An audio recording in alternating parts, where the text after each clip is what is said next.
El mito del judío errante se remonta a los tiempos de la crucifixión de Jesucristo. Fueron personas a quienes por haberlo ofendido de alguna manera se les condenó a errar por el mundo hasta el regreso de Jesús.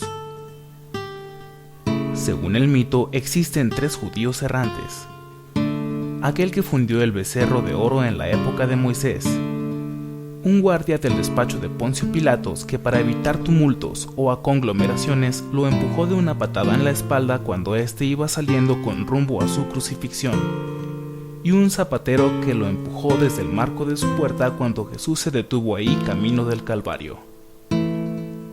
El judío errante vaga por el mundo apareciendo por tandas. Empieza su ciclo presentando la apariencia de alguien de 32 años, y va envejeciendo y sufriendo mutaciones a lo largo de los siglos hasta que termina en agonía. Es cuando reaparece joven en algún otro lugar del mundo sin lograr encontrar la muerte como castigo, destinado a errar sin rumbo hasta el regreso de Jesús. Cristina vive en una de las calles que se encuentran frente a la Plaza de Toros Alejandra desde su niñez temprana. Cuando su abuela, doña Cleo, iba de visita, les gustaba sentarse frente a la taquilla de la plaza a compartir algún dulce o una fruta, a la vez que doña Cleo hilvanaba historias doradas que envolvían la núbil mente de su nieta, llevándola a lugares maravillosos dentro del mismo Durango, que a esa edad y ante los ojos de su nieta resultaban fantásticas y preciosas fantasías que la abuela siempre lograba entretejer con los colores del atardecer tras el horizonte delineado por el entonces imponente Cerro del Mercado de manera única y magistral. A últimas fechas, a Cristina, quien cuenta con 23 años, no le ha quedado de otra más que recordar lo que su abuela le contaba sobre el judío errante. Según sus historias, había llegado a Durango agazapado sobre un vagón del tren. Un trabajador del ferrocarril, haciendo una inspección, subió a la parte superior del vagón por una de las escalerillas del costado y pudo verlo a solo 1 metro de distancia. Contaba que tenía el aspecto de un anciano encorvado, con los omóplatos tan amplios y sobresaliendo tanto de su espalda que parecían el muñón de 2 alas nacientes o bien amputadas. Tenía la cabeza calva pero cubierta por una pelusilla blanca que parecían trazas de algodón rasgado. La nariz delgada, larga, arrugada como un trozo de cartílago colgando de su cara demacrada. Sus ojos eran como 2 platos del color de las naranjas alrededor, pero haciéndose más rojos hacia el centro, terminando en una pupila color escarlata brillante. No tenía cejas o pestañas, el mentón era largo y terminaba en punta, y su piel era tan gris como el cemento. Cuando se vieron mutuamente, el judío dio un grito aterrador, estridente y ensordecedor, parecido al ruido de muchas mujeres gritando a la vez, y a una parvada de pájaros entera cantándole su admiración al alba. Acto seguido se alejó dando saltos muy largos en dirección al Cerro del Mercado. A partir de entonces, el clima de Durango se volvió tan inestable como todos sabemos que es.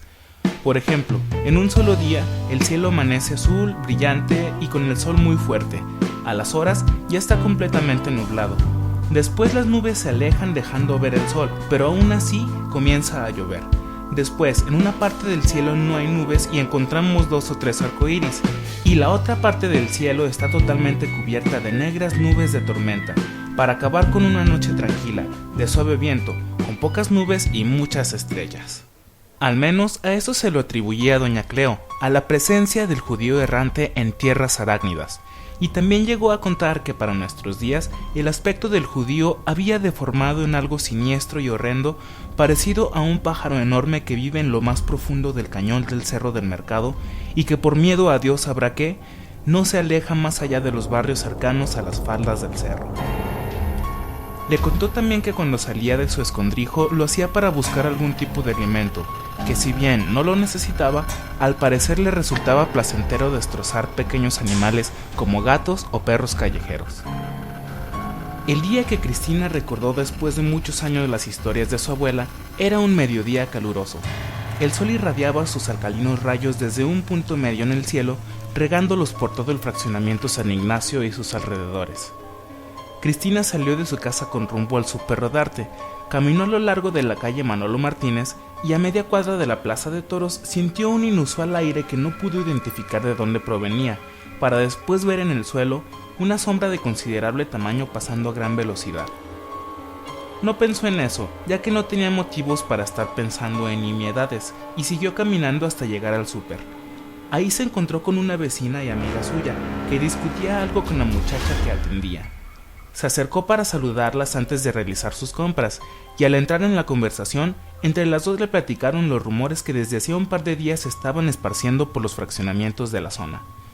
Al parecer, el hijo menor de un matrimonio que vive en la calle Eloy Cavazos estaba jugando a lo largo de su cuadra, y al aproximarse a la esquina de dicha calle con la calle de la Plaza de Toros, llamada Lorenzo Garza, sintió que una ráfaga de aire que, según sus propias palabras, era como si desde lo más alto del poste de luz hubiera un ventilador gigante que le echaba todo el aire.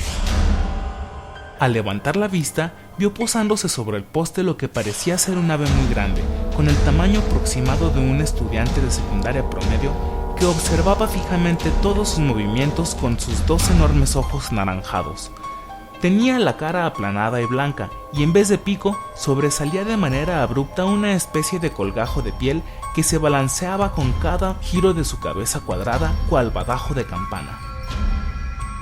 Tenía todo el cuerpo cubierto de un pelaje o plumaje muy corto de color gris oscuro. En donde debería haber una boca, tenía una especie de hendidura, que en un momento en que el animal abrió para emitir un tipo de graznido, parecía que le abría toda la cara por la mitad. Después extendió sus alas, que más que alas parecían dos brazos muy largos, delgados y que dejaban colgando una piel arrugada y de aspecto frágil, parecida a la textura que tienen las bolsas plásticas de los supermercados. Dio un salto y el niño tuvo la impresión de que se abalanzaría encima de él, por lo que sin pensarlo dos veces, dio media vuelta y se fue corriendo a su casa tan rápido como nunca lo había hecho. Los rumores decían que el pequeño quedó tan afectado después de esa experiencia que de momento se encontraba bajo tratamiento psiquiátrico. Cuando Cristina salió de la tienda, no pudo reprimir dirigirle una mirada rápida al cielo, e inmediatamente vinieron a su mente las historias de su abuela sobre el judío errante. Un escalofrío recorrió su espalda y caminó rápido hacia su casa, evitando voltear hacia arriba.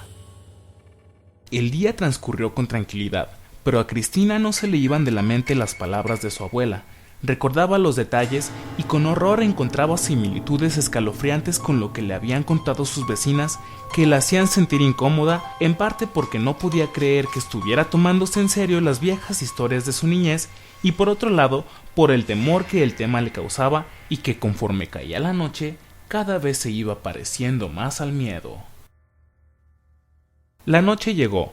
A las 10 subió a su habitación, desde la cual podía ver la plaza de toros y parte del mutilado cerro del mercado. Realizó su rutina nocturna y cuando estuvo lista para acostarse y apagar la luz, escuchó un aleteo, y a pesar de lo que su instinto le dictaba, se quedó a oscuras, caminó hacia su ventana, abrió la cortina, y al dirigir su mirada hacia la plaza, divisó entre las sombras un bulto alargado que se movía, y que se desplazaba dando saltos a lo largo de la cornisa.